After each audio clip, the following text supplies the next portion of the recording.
मुंबईत घरासाठी असंगाशी संग नको, भ्रष्ट अधिकारी दलालांची साथ घेऊ नका, अधिकारी रिटायर होतील, दलाल निघून जातील, तुमच्यावर बेघर होण्याची वेळ येऊ शकते.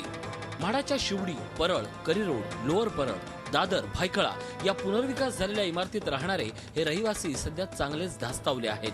ज्या घरात गेल्या 30 ते 35 वर्षापासून हे 323 कुटुंबीय राहत आहेत, त्यांना म्हाडानं आता घुसखोर ठरवलंय. घर खाली करण्याची नोटीस बजावली आहे. ही घरं या रहिवाशांनी म्हाडाकडून घेतली होती. मात्र आता म्हाडाच्या नोटिशीनं रहिवासी चक्रावलेत. जे मूळ कागदपत्र होते ते जमा करायला सांगितले.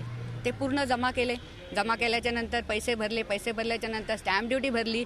स्टॅम्प ड्युटी भरून झाली आणि थोडे दिवसांनी पुन्हा त्यांचं असं पत्र आलं की तुम्ही घुसखोरात, तुमची रक्कम परत घेऊन जा.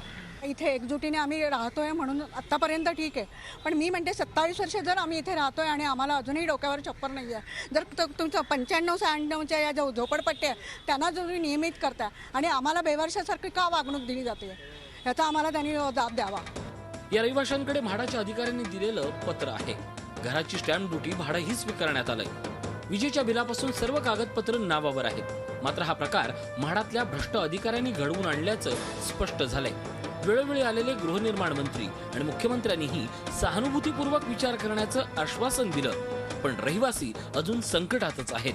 हे बेकायदेशीर आहे, अन्यायकारक आहे, एवढंच आमचं म्हणणं आहे. आणि हे कुठेतरी थांबलं पाहिजे. सरकारने याचा सहानुभूती वगैरे विचार केला पाहिजे, कारण आम्ही सगळे मराठी माणसं आहोत. इथे मराठी माणूस मुंबईतून हद्दपार होत चाललेला आहे, तर ह्याचा विचार सरकारने घ्यायला पाहिजे. म्हाडातले लाचखोर अधिकारी आणि दलाल यांच्या साखळीला आजवर कोणतीही शासकीय यंत्रणा आळा बसवू शकली नव्हती. म्हणूनच या लाचखोर अधिकारी आणि दलाल यांच्या संगनमतानं इथल्या रहिवाशांवर घर गमावण्याची वेळ आली आहे. त्यामुळे या 323 मराठी कुटुंबियांचं काय होणार, त्यांना न्याय मिळणार का, असे प्रश्न निर्माण होत आहेत. सर्वसामान्यांना जाळ्यात पकडून त्यांची फसवणूक करणाऱ्या आणि नंतर त्यांच्यावर बेघर होण्याची वेळ आणणाऱ्या म्हाडाच्या या अधिकाऱ्यांवर काय कारवाई होणार, हा यातला कळीचा मुद्दा आहे. देवेंद्र कोल्हटकर, झी मीडिया, मुंबई. झी 24 तास रहा एक पाऊल पुढे.